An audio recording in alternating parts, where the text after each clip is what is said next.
Hello everyone, Joe's here now. Now I'm making a new series on this channel now, and it's called What We Know So Far, and today I'll be doing about ancestors. So if you are interested about what we know so far about ancestors, stay tuned with the video. I'm going to put the trailer on next so you can watch it, and then we'll be talking about what we know so far.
What a trailer, right?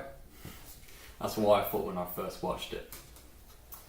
Right, so I'm going to tell you what they say on their website about the game. So this is what they say. Ancestors is our third installment. It's a historical real-time strategy game set in the Middle Ages during 10th to 12th centuries. It's our biggest project so far. It has emphasis on tactical action in both single-player mode and multiplayer mode. With clever management and strategy, players will succeed in combat on which gameplay is strongly focused.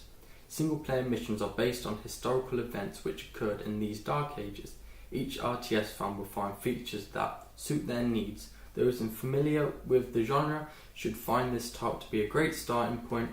Ancestors will be released on PC and Xbox One consoles soon, which I did a bit more research and I think it was 2018 it will be released next year. Right, so first of all, it's a strategy game. It's not like a Rise or a Forerunner.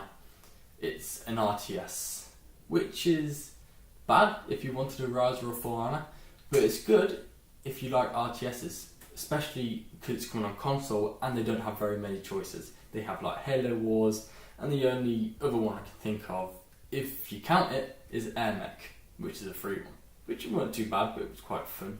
But that's the only two really that are on Xbox One. I can't really think of any others, to be honest. Not proper RTSs. But because there's a lack of RTSs on Xbox One, it'll be a great addition to the Xbox One if it's good. And sorry PS4 owners, it's not coming on there. They haven't announced it on PS4. Unless they announce it late, that's come to PS4, but on release date, it is not come to PS4. So sorry about that if you're a PS4 owner.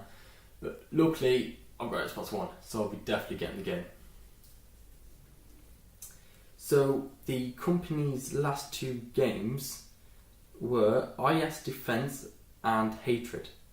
That's Destructive Creations' previous games, which I've never heard of. I don't know if they're good or not. I have no idea. But I do know they weren't RTSs. I looked them both up. Definitely not RTSs. No idea if they were good or not. You'll be the judge of that if you know. See, from reading all of this, I reckon it's going to be sort of a basic RTS. Because I'll read out what it says. It says, single player missions are based on historical events which occurred on... No, sorry, reading the wrong thing. It says, each RTS fan will find features that suit their needs. Those unfamiliar with the genre should find this title to be a great starting point. So that's telling me it's going to be more basic. It's going to be less competitive. It's going to be easier to pick up and quicker to pick up. It's not going to be competitive like StarCraft, where they do tournaments and that. I don't think there'll be any tournaments on this game. It's going to be more like Halo Wars 2, maybe. Might be less competitive Halo Wars than Halo Wars 2. I don't know, but from reading that, it basically is telling me that it ain't going to be competitive. It's going to be more of a fun game. I reckon, hopefully it'll be like an Age of Empires. But we'll see. Right. On their Steam website, this is what it says. It says, take command of your army as you storm through medieval Europe in an extensive series of campaigns, choosing one of the 4 available nations, Viking, and Anglo-Saxon, German, and Slav. You will be tasked with more than just conquering, raiding, and pillaging enemy camps, villages, and towns. Only by utilising the full range of available tactical options, taking strategic advantage of the environment and managing your temporary bases and settlements, will you emerge victorious.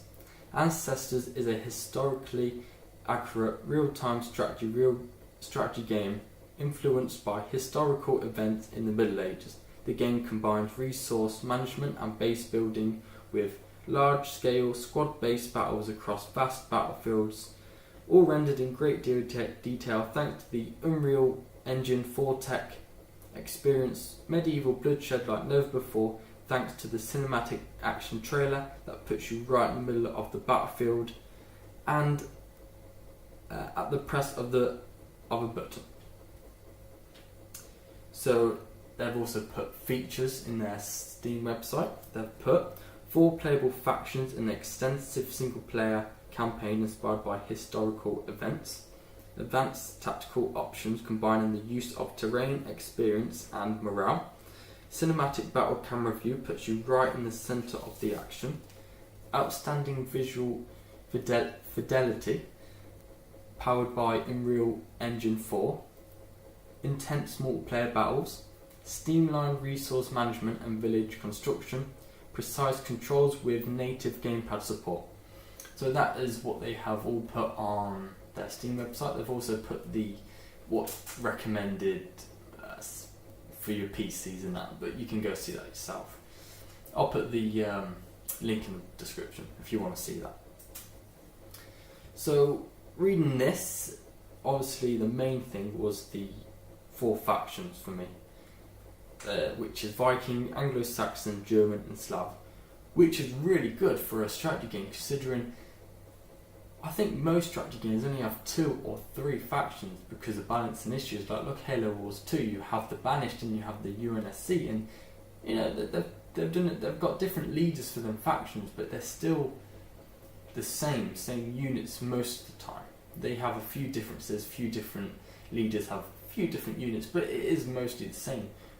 But I like the fact that if there's more factions, there's more to do, different strategies, and hopefully it is like that. And they're all really different in their own way. Just, obviously the more factions there is, the more balancing issues, which is the problem. But if it's balanced, I'm all for four factions, definitely. Just hopefully they can get the balancing issues right. Next I seen was the environment.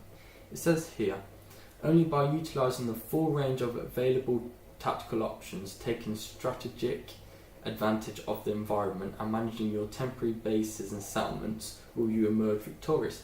So they're talking a lot about environment. So it's either weather conditions where different units play better in like different environment, like Vikings maybe playing better in rain but weaker to different factions in like sun. But then again, it could also be environment as in the land, like it could be like a hill area where you can shoot further down, and you can't shoot up at all, but you can shoot down because of the range difference. So to be honest, that's what I think what it means by environment, where you've got advantage over others. If you're on a hill or in a castle something, and the enemy units are coming and you're shooting them down with arrows and they can't hit you, I think you might have an advantage in that way. That's what I think it is, to be honest. The other thing I read was another main thing was the cinematic. It says here, experience medieval bloodshed like never before thanks to the cinematic action camera that puts you right in the middle of the battlefield at the press of a button. That is very, very unique, and I've never seen anything like that in an RTS game, not that I know of. Anyway, I haven't seen anything like that. So I'm hoping it could be like the trailer we seen just then, where you've got like one of your units, maybe he's like a leader of your units, maybe he's a special boss or something, he's going through like slashing enemies' throats, going on a rampage. Hopefully it zooms in like that. And also I'm hoping it could be like where your castle's getting attacked by sieges and you can actually see inside the castle like the archers shooting out, getting killed, everyone panicking, everyone getting stressed. If it's something like that, it will be brilliant. Especially at the start of the game where it's something new, where you haven't seen this before in any RTS game. May get a bit boring towards the end, but hopefully have a lot of variety to their cinematics. So what I got from all of this is, it has really great potential to be a really fun, very unique RTS game. I mean, it won't be competitive as other RTS games, maybe like, StarCraft. That's like the main one, definitely. But I'm not bothered about that. As long as it's fun, definitely, I'm really happy if it's fun. Can't complain. I also really like the 4 factions they've added. It adds more to the game. It adds, especially if there's it should be like different units do different things and different like artwork to the castles and buildings and that. And I think it's really diverse that they've added 4 factions, and it will just add more to the game basically, get less boring very quick. And the idea of the cinematic, I think it's brilliant. I think that would be because of the trailer, like you think everyone wanted a Rise or a For Honor, but it could kind of be that way, as in obviously not the gameplay, but the cinematic of it could be you're always down there, you're seeing 1v1s of different enemies attacking. I think that's a great addition. I'm glad they're doing that. Just hope it's fun and it's balanced. That's all I want for the game. It's fun and balanced. If it's unbalanced, it ain't going to be fun. It's going to be annoying. There's always going to be one faction better than the other, and everyone's going to use it. As long as there's no crappy tactics for one faction that just rules over all the other factions, then I'm happy with that. I actually hope it's like Age of Empires with the different factions. Especially with the trailer, you see like the Vikings coming on boats. If the maps are like that, where you have to sometimes go to a different part of the map just by sea, the Vikings could roll over the sea with their boats and that. So I'm hoping it is like that. because Age of Empires were kind of like that. We had to go over the sea sometimes, and it'd be really good because I really liked Age of Empires, but it was never on console. I used to play it on PC, but then I went to console because my PC weren't so good towards the end. So if it's anything like Age of Empires, I'll love it. And because they're not making any Age of Empires anymore, I think Age of Empires fans will also love this. I think that's it really, what I have to say about this. Thank you for watching. Please like and subscribe if you enjoyed the video, and I hopefully will be making more videos like this because I really enjoyed making this, and I hope you enjoyed watching it, to be honest. So yeah, I hope you enjoyed the video. Thanks for watching. Hope to see you in the next video.